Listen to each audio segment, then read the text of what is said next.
Boston mornings are always gray. Gray skies, gray sidewalks, gray faces. But that morning, there was a light inside me. That morning was the one I had been waiting for.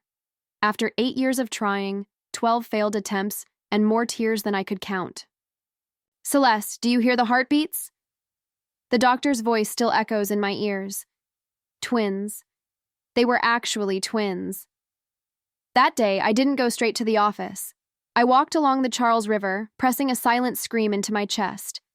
I wanted to shout it to the world, but Boston was too loud for anyone to hear my quiet victory. And honestly, I didn't want them to hear it. Not yet, because my success would make some people uncomfortable. Just like it always had. I was the director of clinical research, the only woman among Harvard-educated male colleagues. And I worked on fertility treatment studies. Ironic, isn't it?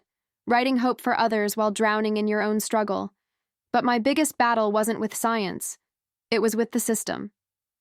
In meetings, my ideas were brushed aside without being written down. My presentations were shown without my name ever being mentioned. And my husband's family. It's been years and still no child. Maybe motherhood just wasn't meant for you, his mother once said. I smiled quietly that day. But inside, I made a promise to myself. One day, I'd tear down what they called fate with my own hands. When I returned to the office, everything was normal. Because no one knew. No one knew about the years of pills, the secret ultrasound appointments, or the nights I cried until morning. Only I knew. Only I carried this weight. And now, that weight was beginning to grow. With 2 new lives inside me. A new Celeste was being born too. A Celeste who was stronger, quieter, but more dangerous. Because I was no longer a woman with nothing left to lose. I was a woman who had finally won, and would protect what she had with fire. Everyone has a limit, and women's limits are often drawn by others. But my line, it was crossed that morning while I was getting my coffee. In the office kitchen, casual chatter bounced off the walls, and then I overheard a whisper behind me. She's still trying to get pregnant at her age? I mean, science can't work miracles. The voice was all too familiar. It was Lillian, our lead analyst. The same woman who had claimed my suggestions 3 times and accepted 2 awards without ever once mentioning my name. My hand gripped the handle of my coffee mug. I wanted to snap it, but I didn't, because I had always been judged by how quietly I endured. And in a workplace like mine, showing emotion as a woman was treated like the ultimate offense. But in that moment, I realized something. Those who wanted me silent were actually afraid of my voice. Inside the conference room, it was my turn to present. My slides were ready, but I went off script. Today, I said, I want to talk not about data, but about invisible burdens. Silence spread. All eyes turned to me, and I continued. Working women, especially those trying to become mothers, often wrestle with failure, shame, and isolation. And this isn't just a personal matter, it's a systemic one. What no one could miss was this. My voice didn't tremble, my eyes didn't shift, and no one objected, because for the first time I had spoken my truth, right in the heart of a corporate taboo. After the meeting, Lillian came over with a fake smile, pretending nothing had happened. Bold speech, Celeste, she said. But don't you think it was a little personal? I turned to her slowly. Yes, I said. Because numbers don't lie, but silence always manipulates. And that's when I understood. Staying silent only helped the guilty remain, protected. That day, I didn't just give a presentation. I fired the first shot at corporate rot, and there was no turning back. From the outside, I look strong. My words are clear, my stance firm, and my achievements easy to list. But no one sees me collapse onto the couch when I get home, dropping my bag to the floor. No one knows how I throw my pill bottles into my purse every morning. No one notices, me staring blankly at the bathroom wall for hours after the quiet arrival of blood. The IVF journey doesn't just wear down your body, it shatters your identity. You begin to question your womanhood, your ability to be a mother, your strength, everything. On one of those days, my performance review arrived at the office. The manager's note read, "Seems tired. Maybe it's best if she stays in the background for a while." Tired. When a male executive is exhausted for weeks, it's called the burden of leadership. But for a woman, tiredness becomes a reason to step aside. As I read that sentence, a lump formed in my throat, but I didn't cry. Because I had learned, tears are the proof they use to declare you weak. The next morning, I woke up early. I wore a black dress, tied my hair in a sleek bun, and put on nude lipstick. Like a warrior preparing for battle, I suited up. Then I walked straight into the CEO's office. "I'm not stepping back," I said, "because I'm not just fighting for motherhood. I'm fighting for this company too." He was caught off guard. For a moment, he didn't know what to say. Then he leaned back in his chair and asked, "Where do you get this strength?" I smiled and whispered, "I gained a little more every time I lost." That night, I was home alone. But for the first time, I didn't feel lonely. Because now I knew something with certainty. Revolutions don't begin when women stay silent. They begin when we speak. From that day on, every step I took into the office echoed louder. The floors felt harder, the walls thicker, the stairs heavier. Because when a woman refuses to step back, some see it as a threat. When I stopped to grab coffee in the break room, the whispers began behind me. "Wonder what she told the CEO. Probably just going through some hormonal thing." But when they smiled to my face, they were all the same. Plastic grins, fake politeness, empty questions. "How are you? Everything okay?" My response was polite as always, but sharp. I build what's on my path, and so far it hasn't crumbled. My new project was branding consultation for a health tech startup, and my job shaped the new face of the company. There were 5 people on the team, 4 men, 1 woman. She had been with the company for 3 months, but every time she tried to speak, they cut her off.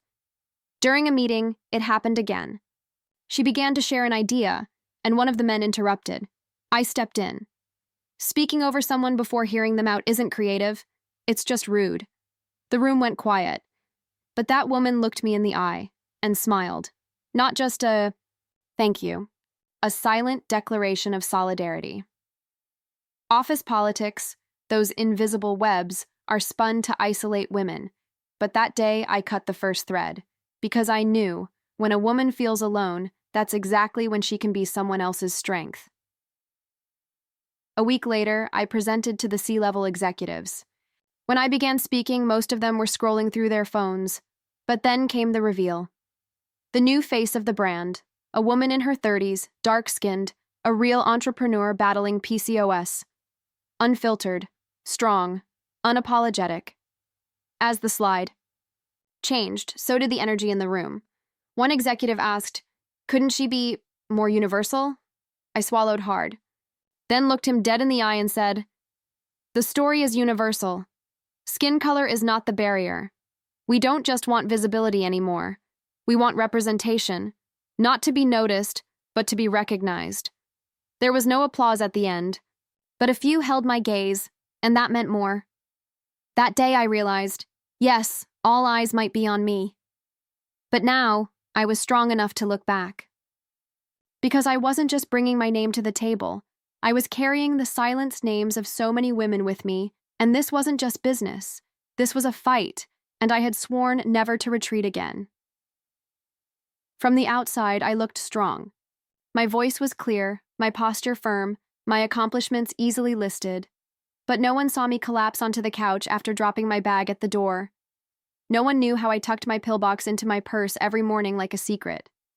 No one saw me staring at a blank bathroom wall for hours after spotting that silent streak of blood. IVF doesn't just break your body. It tears at your identity. You start questioning your womanhood, your strength, your worth.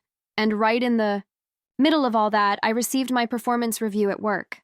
The manager's comment? "She seems tired. Maybe it's best she stays behind the scenes for a while." Tired. If a male executive looked exhausted for weeks, it'd be the burden of leadership. But for a woman, fatigue is a reason to Step back. When I read that sentence, something nodded inside me, but there were no tears, because I'd learned emotion was all they needed to brand me weak. The next morning, I got up early, wore a black dress like armor, tied my hair into a sleek bun, and swiped on nude lipstick like war paint. Then I knocked directly on the CEO's door. "I'm not asking for leave, and I'm not fading into the background," I said, "because I'm fighting not just to become a mother, but for this company too." He looked stunned. For a moment, he didn't know what to say. Then he leaned back in his chair and asked, "Where do you find this strength?" I smiled and whispered, "I gained a little more with every loss." That night, I was alone at home, but for the first time, I didn't feel lonely. Because now I knew revolutions don't begin when women stay silent. They begin when we speak. After that meeting, the atmosphere at the office changed. No one said anything to my face, but the stares grew heavier. It was like everyone had one question circling their minds. Why didn't she just stay quiet? Because silence had never gotten me anywhere. Because every time I stayed quiet, someone else spoke for me. And now, I was the narrator of my own story. Throughout the week, I buried myself in work.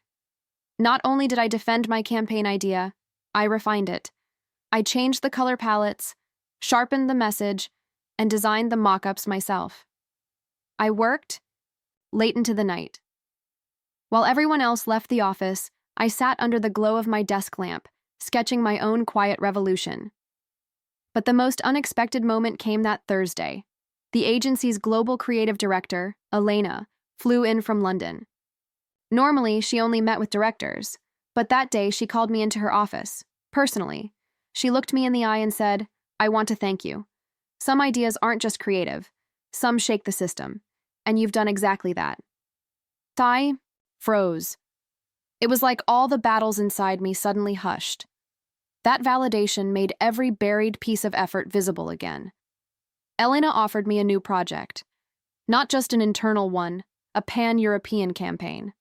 And more than that, "We want to feature you as the face of the campaign," she said. I was stunned. I had always fought behind the scenes, but now someone was saying, "Your face is a manifesto." That night, riding the subway home, I looked at my reflection in the window. Dark circles under my eyes, worry on my brow, but there was a light inside me. I wasn't just talented anymore. I was visible, and visibility in this industry came at a cost paid with courage. But I was ready to pay it, because I knew. The more visible I became, the more others would be seen too. The morning of the campaign shoot, I was a storm of nerves. The styling team, hair and makeup, lighting crew, everyone was in place. But something was different this time. I wasn't just behind the scenes. I was the scene. As I slipped on the white button-up shirt they handed me, old fears stirred. I remembered that high school hallway where a teacher told me to straighten my hair. That makeup store where I was told, "We don't carry your shade." Those moments rained down on me like a backdrop. But when the lights turned on, when every gaze in the room landed on me, and the director behind the camera asked, "Are you ready?" I just nodded. I'm ready, because this is my story. In the first frame, I simply sat, looking directly at the camera. No smile, no pose, just the truth. In the second frame, they asked questions. What does beauty mean to you? Have you ever felt excluded? When did you first find your voice? With every answer, it wasn't just words. It was years of silence pouring out. Everyone in the studio went still. A makeup artist wiped her tears quietly, trying not to be noticed. Because this wasn't just a campaign, it was a confession. When the visuals were finalized, the first image carried this caption, "I'm not a filter. I'm a lived experience." The second one said, "I was left alone, but I was never truly alone." And the third, "The more they silenced me, the louder I learned to speak." The campaign wasn't just advertising. It became a visual manifesto of a movement. The agency made the first post. Then brands followed. Then influencers. Then that sentence appeared on a t-shirt. on a magazine cover, and finally, on billboards. I'm not a filter, I'm a lived experience. And I stood in front of one of those billboards, eyes closed. The little girl who once trembled under street lamps was no longer there. In her place stood a woman who had begun to change the world with her words. A week after the campaign launched, I was walking through the streets of New York when a massive billboard caught my eye, my face, my words, my voice. But what moved me the most wasn't the image. It was the whisper I overheard from two young women walking beside me. Look, that's her. The black creative from the agency. She made that. They may not have known my name, but they recognized my imprint. That evening, when I got home, I found a note in my mailbox with no envelope. It said only 3 words. Please don't stop, Celine. I stood frozen, because this wasn't praise for success. It was a plea born from representation. Someone, somewhere, was still being silenced, and now my voice had become their echo. Inside the agency, silence had shattered. Employees who'd been quiet for years began telling their own stories. Hidden conversations in Slack channels became visible threads, and for the first time, managers had to look past the data and actually see the people. One day, a young graphic designer from the agency approached me. Her hands were shaking. I'm black too, she said, but I never had the courage to show it here. Not until you. I placed a hand on her shoulder. We're going to change that. Together. That day, I understood something deeper. Success isn't just reaching the top. Success is becoming the reason someone else dares to take the next step. A few days later, I received an invitation from a university. The School of Communications wanted me to give a talk. The topic, Representation and Access in Creativity. Standing on that stage, looking out at a sea of young faces, some excited, some timid, I began like this. I wasn't born creative. I just had to create more every time I wasn't allowed to be. And one day, an idea silenced too long grew loud enough to change the world. The room was silent, but for the first time, silence wasn't fear. It was respect. When I started my new position, there was no grand celebration. No flowers, no welcome speeches. But I didn't need applause. Because for someone who's sweat in the backstage for years, stepping onto the stage just feels inevitable. My first move? I changed the floor plan. The women who'd always been seated in the back, labeled as temporary or support staff, were now at the center of project teams. At first, people looked puzzled. But within a week, things shifted. Those invisible women weren't just following tasks, they were leading direction. One afternoon during lunch, one of them, Camille, a mother of 2, a woman who'd been pushed aside in interviews for not being travel flexible, came to me. For the first time, they invited me to a project kickoff, she said. I've always been the one who cleaned up after things. Now they're asking me for ideas. I smiled, because now you're not just a woman. You're a system they can no longer ignore. And yes, it made some people uncomfortable. Especially Martin, a mid-level manager, always polite but the kind that laced jokes with passive jabs. The type who interrupted women in meetings and laughed it off as banter. During one meeting, Camille's idea had been added to the new campaign design.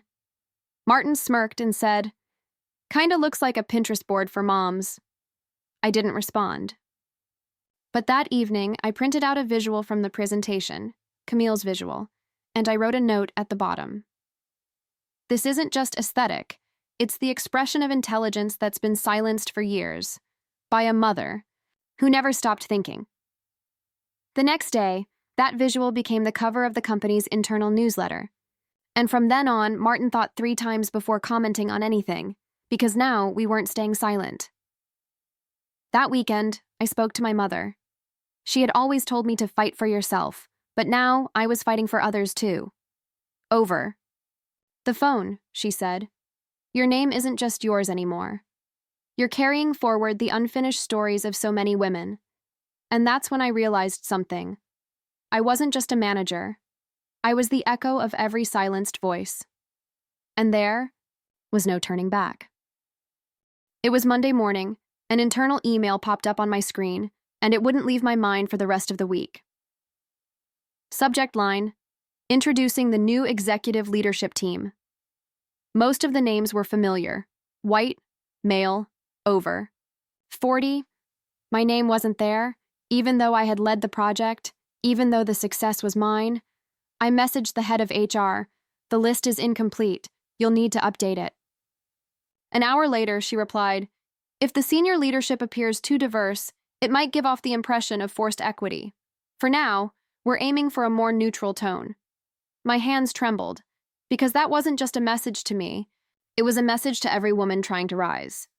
Don't stand out too much. Right then, I made a decision. I wasn't stepping back. That week, I launched an internal seminar series, title, Whose Agenda Is It? 1 hour a day, every day, we just listened. Listened to women in the workplace, mothers whose careers stalled due to childcare. Women pulled from pitches for being too emotional. Brilliant creatives overshadowed by louder male colleagues. One day, a young employee, her name was Yasmin, broke down in tears. I shared an idea in a meeting and they said, it's too personal. Then a man shared the same idea and he was called visionary. The room went silent and I said, because they don't care about the idea. They care about whose mouth it comes from, and we're breaking that cycle, right here. The seminars lasted 1 week, but their impact stretched for months. People no longer just called me a leader. They called me a revolutionary, and I claimed that word. Because the system defines you not just by your presence, but by your absence. And I was now too visible to be erased. At the end of that week, I arrived early to the office one morning. The conference room door was slightly open. I heard whispers. I heard my name. Celeste's visibility might make some clients uncomfortable. These bold agendas could hurt the agency's image. I couldn't breathe. The voice belonged to a male executive I had trusted for years. When our eyes met, he paused, but it was already too late. Something broke inside me. Every meeting where I bit my tongue, every time I faded into the background, just to stay successful, all of it turned to memory. Because now, I wasn't just successful, I was powerful. And powerful women, they scare people. That afternoon, I walked from office to office, gathering the women who believed in me and the male allies who had stood by us. I presented a folder, the Women in Leadership Initiative. Its mission was clear: equal representation within the agency. Female majority decision-making. Bodies. Platforms for voices that had been silenced. Not a single person objected. The next day, I had a one-on-one meeting with the CEO.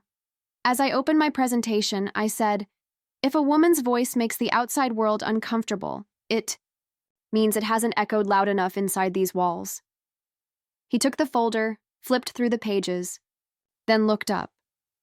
Celeste, we want you to lead this initiative. In that moment, I didn't just feel like a leader. I felt like an echo-turned answer, a voice that could no longer be ignored. I had entered this agency with my ideas, but now, I was the one opening the doors. Change inside the agency was slow, but it had become unstoppable. One morning, a young woman I had shared a floor with for years, but never really spoken to, walked up to me. She looked nervous and asked quietly, I read what you posted this morning. Do you really think a woman's voice can be heard in this industry? I smiled. I reached out and pointed to the cover of her notebook. It read, My steps will speak. Louder than my notes. If you walk loud enough, I said, every step leaves an echo. That's when it hit me. I hadn't just paved my own path. I had become a path for others. But change wasn't just happening inside. The outside world was starting to feel it too. My latest campaign was chosen as Project of the Year by a global brand. At the award ceremony, as I stepped onto the stage, the room fell silent, because until that moment, every recipient had looked the same. Male, white, straight, and me? I'm Celeste Monroe, a voice from the shadows, a sentence written in the margins of the system. But tonight, I was the headline. I ended my speech with this. This award isn't a prize at the end of a journey. It's a battle cry for every voice that tried to survive being silenced. And I survived. But I'm no longer just surviving. I'm shaping. That night, walking back toward the agency entrance, I thought of the day I first started. That girl who sat quietly in the corner, who spoke softly but stood tall on the inside. That was me. Now, everyone hears her voice. This entire journey started with hesitation. All I wanted was to do my job, to earn what I worked for. But this system didn't just demand talent, it demanded silence, submission, swallowed pride. I gave it none of those. On the first day of the new year, I had an interview on the agency's top floor. A journalist wanted to write about my success story. But I didn't want to talk about success. I wanted to talk about truth. What brought me here wasn't awards or titles, I told her. It was the battles I fought where no one was, watching. As I spoke, I glanced out the window, at the women cleaning offices through the night, at the men sweeping the sidewalks with the first light of morning. Those people, they were my inspiration because I came from them. And now I wasn't ashamed of where I came from. I honored it. That same day, on the agency's lobby screen, a new message appeared. It was my own words. Now visible to everyone. I didn't just build a career. I left an echo. As I walked out of the building, I stopped, turned around, and looked once more at the cold floor where I had taken my very first step. And I whispered to myself, Celeste Monroe, you weren't silenced. Even when you were quiet, you were a voice. And just like that, I shut the door. But this wasn't the end. This was the beginning of thousands of women, thousands of silenced people, finding their stories. Because this was my story, but it was never just mine alone.